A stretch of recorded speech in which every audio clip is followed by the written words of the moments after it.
Yo, welcome YouTube, welcome to another video. It's your boy Neo, back with another video. Feel free to hit the subscribe button. On this channel, I do behind the scenes. I do gear reviews. I give tips and tricks to editing. If you into that kind of stuff, make sure you hit the subscribe. If you guys are new, welcome to this channel. As you read in the video, today we'll be discussing about these two cameras. What's the difference? Is it worth upgrading, or is it better to stay on the older version? Don't worry, I got you right after we get back from this intro.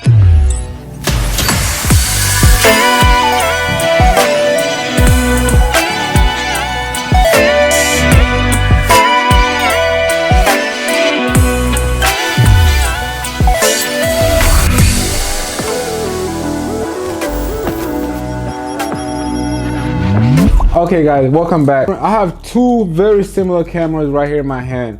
I got the a7Rll, the a7R3. What's the difference? Is it worth upgrading, or is it better to just stay on the older version? You still have the old version. I will give you all the specs right here, right now. I'm gonna go ahead and start with this camera first. This was my second camera. I had this for a while now. I used to love this camera until the new upgrade came out, the newer version came out.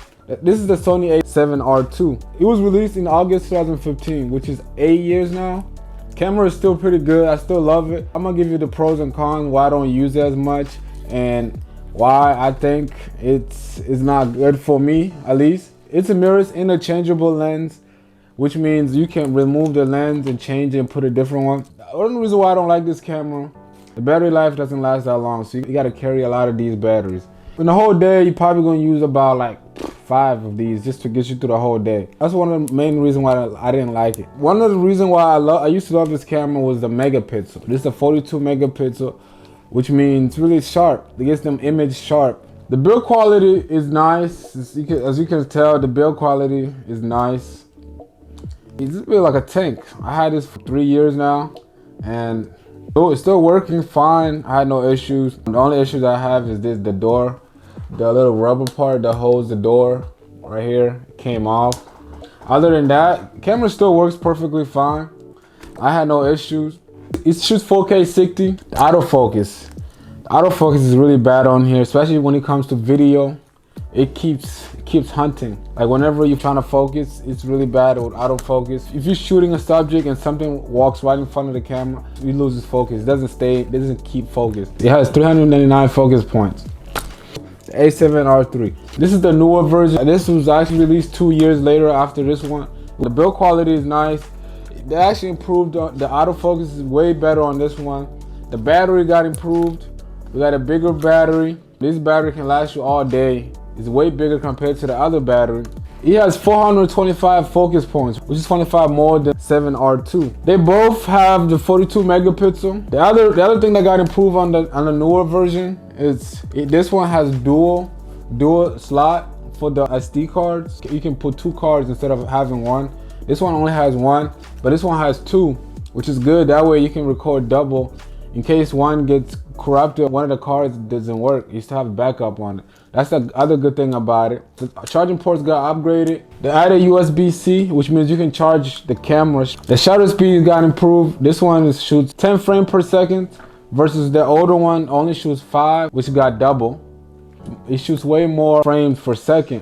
The eye autofocus also got improved. They both still have the flip out screen. They don't have the one that goes off on the side. They both have that. Okay, so what's my take on these two cameras? Honestly, in my opinion, it actually all depends on what type of photography you do. I still have the 7R2. The reason why I still have it, it's still pretty good for pictures.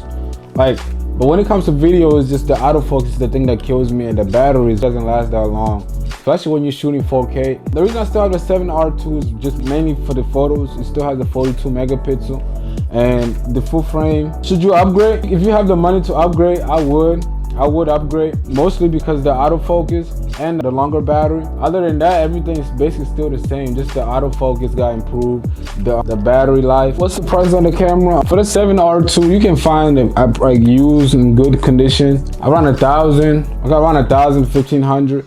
And this one run you about 2,500 to 3,000. In my opinion, should you upgrade? If you have the money, yes, it's worth it for the new features that it has. It's worth it. But if you don't have the money to upgrade, I wouldn't upgrade. I'll stay with the 7R2. It still is a compatible camera. still be able to compete against the market. Thank you guys for watching. If you find this video useful or if you find this information useful, make sure you hit the subscribe, like, share. Thank you. See you in the next video. All right, peace.